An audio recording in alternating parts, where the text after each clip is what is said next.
சாதித்த பெரும்பாலான மனிதர்கள் சாமானியர்களாக பிறந்தவர்கள் தான். நீங்களே யோசித்து பாருங்கள். அடித்தட்டு மனிதரா பிறந்து மிகப்பெரிய சாதனை படைக்கிறார் ஒரு மனிதர்.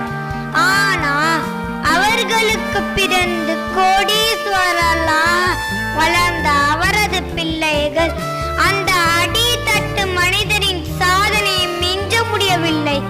ஆபிரகாம் லிங்கனாக இருக்கட்டும், அப்துல் கலாம் அவர்களாக இருக்கட்டும், உலக கோடீஸ்வர பில் கேட்ஸா இருக்கட்டும், கம்ப்யூட்டர், தொழில்துறை, வர்த்தகம், அரசியல், பொருளாதாரம் என்று இன்றைக்கு மிக உயர்ந்த நிலையில் இருக்கக்கூடிய பெரும்பாலான மனிதர்கள் சாதாரண நிலையில் பிறந்து இமாலய சாதனை புரிந்தவர்கள். ஆனால் இவர்கள் கையில் பிடித்திருந்த சூழ்ச்சவம் உழைப்பு, தொடர்ந்த உழைப்பு, அறிவுபூர்வமான உழைப்பு, நுணுக்கங்களோடு நிறைந்த அறிவுபூர்வமான உழைப்பு. நண்பர்களே, படிப்பறிவு இல்லாதவன் வாழ்க்கையில் மிக உயர்ந்த நிலையை அடைந்து விடலாம். மிகப்பெரிய பின்பலமும் பலமும் இல்லாதவர்கள் கூட வாழ்க்கையில் மிக உயர்ந்த நிலையை அடைந்திட முடியும். நற்சிந்தனைகளும் நற்செயல்களும் இல்லாதவர்கள் கூட வாழ்க்கையில் மிகப்பெரிய ஸ்தானத்தை அடைந்திருக்கிறார்கள். ஆனால் எந்த ஒரு சாதனையாளனும் உழைக்காமல் அந்த சாதனையை பெறவில்லை என்பதை மாத்திரம் மனதில் வைத்துக் கொள்ளுங்கள். நீங்கள் கேட்கலாம், ஒரு நாளைக்கு 10 மணி நேரம் உழைத்துக் கொண்டிருக்கிறார்கள், அவர்கள் வாழ்க்கையில் என்ன முன்னேற்றத்தை கண்டார்கள்?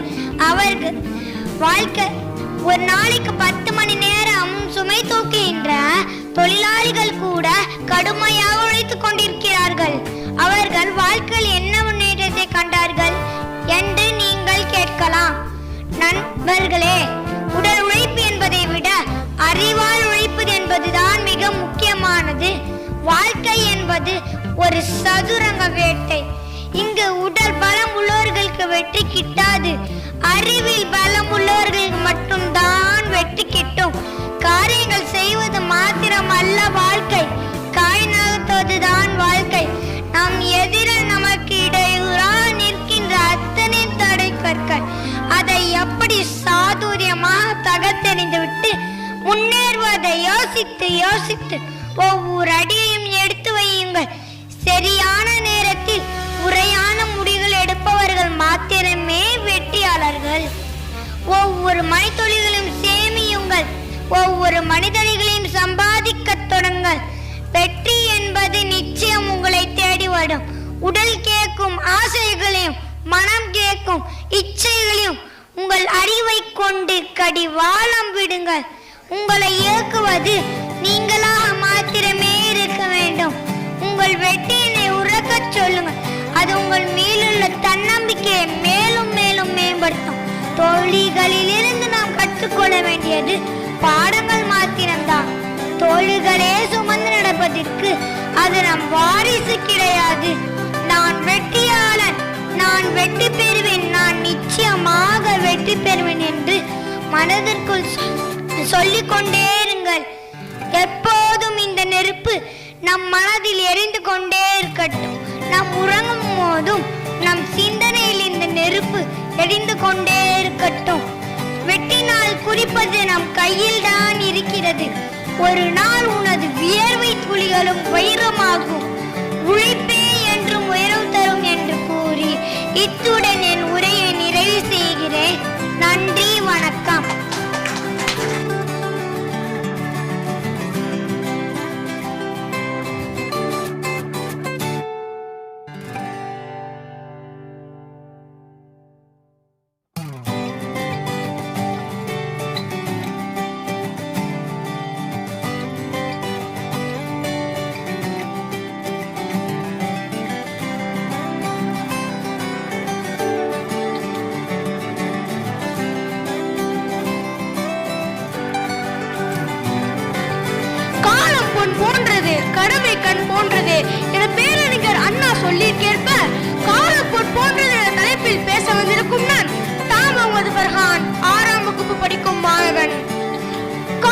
கற்றுக் கொடுக்கும் பாடம் போல் எந்த ஆசானாலும் கற்றுக் கொடுக்க முடியாது.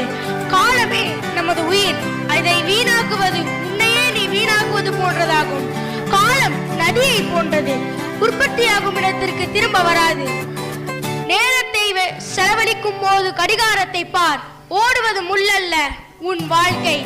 ஓடி வந்து மூச்சு வாங்கும் போதுதான் தெரியும் தண்ணீரின் அருமை. அதேபோல் காலத்தை கடந்து வந்தவருக்கு தான் தெரியும் காலத்தின் அருமை. காலம் யாருக்காகவும் காத்திருப்பதில்லை. காலத்தின் அருமை குறிப்பிட்ட நேரத்திற்குள் கொண்டு செல்லும் ஆம்புலன்ஸ் ஓட்டுநருக்கு தெரியும் காலத்தின் அருமை. குறைப்பிரசவத்தில் பிள்ளை பெற்ற பெண்மணிக்கு தெரியும் ஒரு மாதத்தின் அருமை. வார பத்திரிகை ஆசிரியருக்கு தெரியும் ஒரு வாரத்தின் அருமை. முன்னதாக பதவியேற்று பதவி பெற்றவனுக்கு தெரியும் ஒரு நாளின் அருமை. பரீட்சை எழுதும் மாணவனுக்கு தெரியும் ஒரு மணி நேரத்தின் அருமை. ரயிலை கோட்டை விட்டவனுக்கு தெரியும் ஒரு நிமிடத்தின் அருமை. விபத்தில் இறந்து போனவனுக்கு தெரியும் ஒரு நொடியின் அருமை. ஒலிம்பிக்கில் ஓடும் ஓட்டக்காரனுக்கு தெரியும் ஒரு மைக்ரோ செகண்டின் அருமை. இப்பொழுது நம் முன்னோர்கள் சொன்ன சில காலத்தை பற்றிய பழமொழிகளை பார்ப்போமா? காற்றுள்ள போதே தூற்றிக்கொள், பருவத்தை பயிர் செய், ஐயர் வரும் வரை அமாவாசை காத்திருக்குமோ என எவ்வளவு பழமொழிகள் இருந்தாலும் மனிதர்கள் சிலர் தேவையே இல்லாம செலவழிக்கும் ஒன்றுதான் நேரம். நேரம் இருக்கிறது, மாற்றிக்கொள்ளலாம் என்று சொல்பவனே முட்டாள். நேரமெல்லாம் சரியாகத்தான் ஓடிக்கொண்டிருக்கிறது. ஆனால் மனிதன் தம் வசதிக்கேற்ப 10 நிமிடம் கூடுதலாகவும் 15 நிமிடம் குறைவாகவும் வைத்துக் கொள்கிறார்கள். இழந்த இடத்தை பிடித்துக் கொள்ளலாம், ஆனால் இழந்த காலத்தை எப்பொழுதும் பிடித்துக் கொள்ள முடியாது. தினமும் ஓய்வில்லாமல் உழைப்பதால் தான் எப்பொழுதும் உயரத்தில் உள்ளது கடிகாரம். நினைத்ததை முடித்து வெற்றியை நிலைநாட்ட நினைப்பவன் காலத்தையும் நேரத்தையும் வீணாக்க மாட்டான். காலம் யாருக்காகவும் காத்திருப்பதில்லை. எனவே காலத்தை குறிப்பிட்டு என் உரையை முடித்துக் கொள்கிறேன். சுட்டாலும் சங்கு வெண்மை தரும், மிதித்தாலும் பூமி தாங்கி நிற்கும், சபித்தாலும் வானம் மழை கொடுக்கும். வெற்றி கிடைத்தால் அடக்கம் எழுந்து நிற்கும், தோல்வி கிடைத்தாலும் என் முயற்சி தொடர்ந்து நிற்கும். முயற்சியும் பயிற்சியும் என் கையில், முடிவு எப்போதும் இறைவன் கையில். நன்றி நன்றி. வாய்ப்பளித்தமைக்கெல்லாம் எல்லா புகழும் இறைவனுக்கு.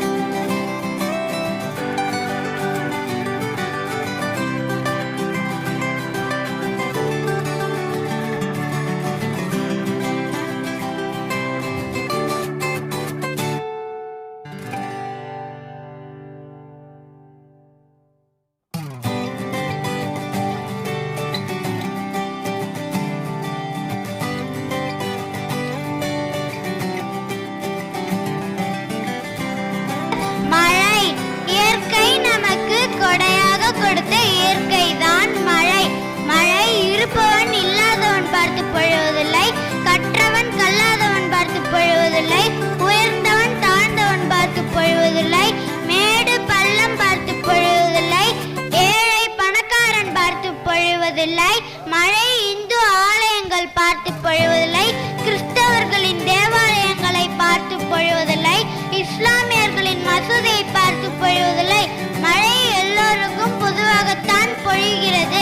இதைத்தான் பாவேந்தர் பாரதிதாசன் எல்லாருக்கும் செல்வர்கள் தாமே என்பாருக்கும் தீயவர் மற்றும் நல்லாருக்கும் முகிலே சமமாய் நல்கும் செல்வம் நீயே அன்றோ மழையே என்று கூறுகிறார். இந்த உலகம் நிலம், நீர், காற்று, நெருப்பு ஆகிய 50 பூதங்களின் கூட்டுச் சேர்க்கையால் ஆனது. அவற்றின் இயக்கங்களால் இந்த உலகம் இயங்கிக் கொண்டிருக்கிறது. அவற்றுள் நீரின்றி உலகில் எந்த உயிரும் இயங்க இயலாது. இதைத்தான் திருவள்ளுவர் நீரின்றி அமையாது உலகு என்று கூறியுள்ளார்.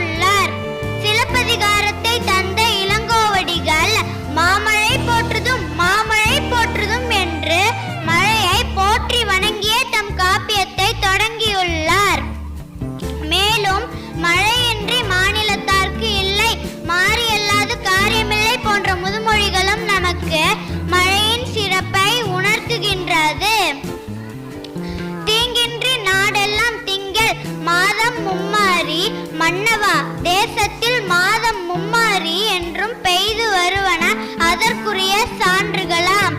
ஆனால் இக்காலத்தில் மாதம் மும்மாரிக்கு பதிலாக மாதம் மாறி அல்லவா பெய்கிறது. ஆம், ஆனி மாதம் பெய்ய வேண்டிய மழை புரட்டாசியிலும், ஐப்பசி கார்த்திகையில் பெய்ய வேண்டிய மழை தை மாசியிலும் அல்லவா பெய்கிறது.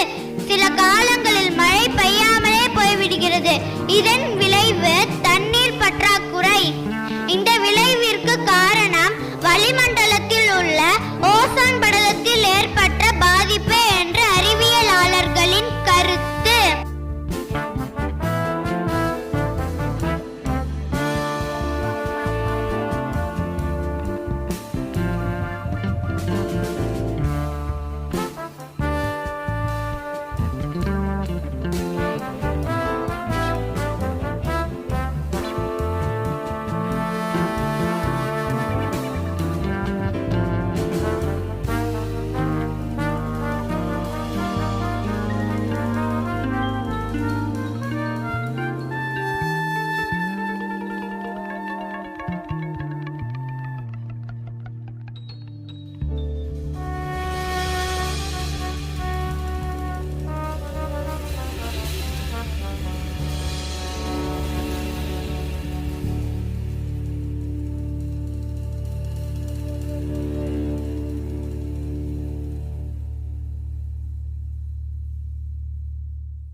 அனைவருக்கும் வணக்கம்.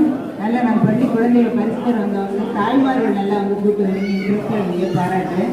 இப்போ எப்படிப்பட்ட நேரம்னா, மாதமோ சித்திரை, மணியோ பத்திரை, கண்ணிலே நித்திரை, போடுங்கள் முத்திரை கேட்டார் ஒரு அரசியல். அந்த மாதிரி இப்போ எல்லாரும் பசி மயக்கத்தில் இருக்கும்போது இந்த இவ்வளவு நல்ல நிகழ்ச்சி நடத்திட்டு ஒரே ஒரு குழந்தை சாம்பிளுக்கு 2 வார்த்தை பேசணும்.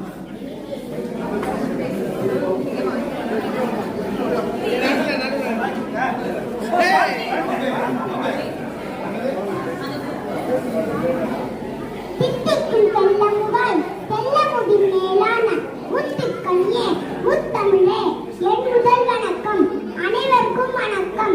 என் பெயர் லோ கவித்தி. நான் 1ஆம் வகுப்பு படிக்கின்றேன்.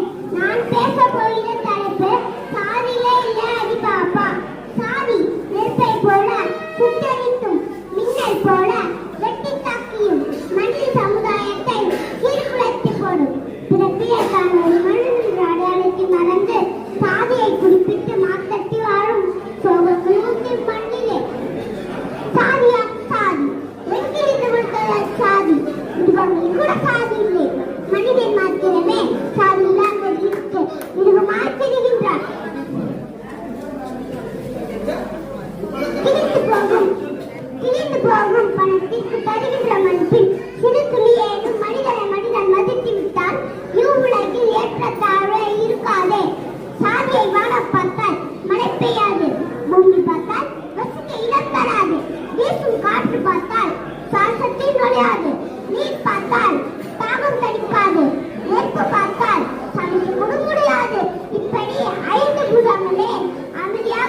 அமுதா அவர்களுக்கும் இன்னும் என்னை ஊக்குவித்த மற்ற ஆசிரியர்களுக்கும், மூன்றாவதாக எங்களை போன்ற பறவைகளுக்கு ஒரு வழியை தேர்வு செய்து அதன் கதவுகளையும் திறந்து வைத்து என் வெற்றி நோக்கி விசல் என்று எனக்கு ஒரு வாய்ப்பளித்த கவிதை சிறுகள் இலக்கிய அமைப்பு மற்றும் ஆலோசிக்கை டிவி இறுதி நடத்திய நிகழ்ச்சியில் படியேற்ற அனைவருக்கும் என் மனமார்ந்த நன்றியை மிக்க மகிழ்ச்சியுடன் தெரிவித்துக் கொள்கிறேன்.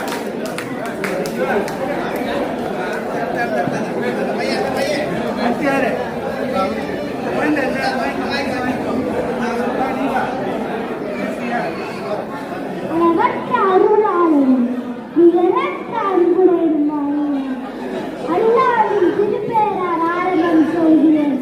அன்னையாய் தந்தையாய் அரவணைத்து காக்கின்ற அறிவுச் சொல்லுக்கு ஆசான்களை வணங்கி மோசமாய் போய்கொண்டிருக்கும் நாட்டையும் வீட்டையும் காட்டையும் காக்க ஊழல் வரும் சூட்டை உடைத்து தேசத்தை வளமையாக மாற்ற வரிசையில் நிற்கும் காரியர்களே கண்ணியர்கள், உங்கள் அனைவருக்கும் என் முழுக்க வணக்கத்தை தெரிவித்துக் கொள்கிறேன். என் பெயர் தாமர் வனபாசி. நான் 2ஆம் வகுப்பு படிக்கின்றேன். நான் பேச வந்துள்ள தலைப்பு, நான் விரும்பும் தலைவர் அப்துல் கலாம். அறிவியின் புலமை, ஆராய்ச்சியின் திறமை, இந்தியாவின் தலைமை, ஈடில்லா பெருமை, உணரும் மேன்மை, ஊக்குவிக்கும் தன்மை, கொண்டாடும் இனிமை, ஏற்றத்திலும் எளிமை, அழுத்தமும் மடக்கும் வலிமை, ஒழுக்கத்திலும் உரிமை, அவ்வை ஒற்ற உரிமை, இறுதி இந்திய தலைமகன் கலாமையாவின் பெருமை, இறுதி இந்திய தலைமகன் கலாமையாவின் பெருமை. நன்றி நன்றி. வாய்ப்பிடித்த மக்களுக்கெல்லாம் அவர்களும் அல்லாரும்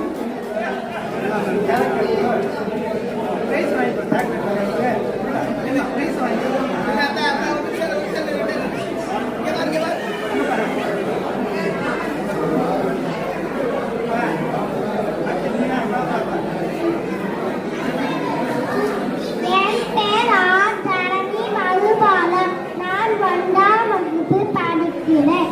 காமராஜர் அவர்கள் 1903ஆம் ஆண்டு ஜூலை 15ஆம் தேதி விருதுநகரில் பிறந்தார்.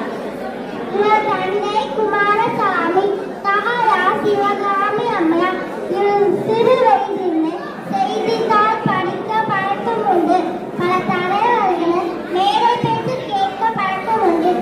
ஒப்பியாமை இயக்கம், உப்பு சத்தியாகிரம் போன்ற போராட்டங்களில் காந்தி, நேரு போன்ற தலைவர் சேர்ந்து நாட்டுக்காக போராடினார். 1954ஆம் ஆண்டு தமிழ்நாட்டுக்கு முதலமைச்சர் ஆனார். 9 ஆண்டுகள் பதவியேற்றார். நீர்ப்பாசன திட்டம், நீர்மின் திட்டம், அணை கட்டுதல், நெய்வேலி நிலக்கரி சுரங்க நிறுவனம் ஆகியவை இவரின் பலமான திட்டங்களும் ஆகும். நன்றி, வணக்கம்.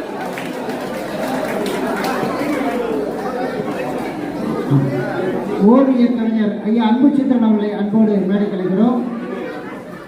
கவிஞர் திருவை பாபு அவர்களை மேடை கலைக்கிறோம். கவிஞர் தண்ணீர்குளம் தாசன் அவர்களை மேடை கலைக்கிறோம்.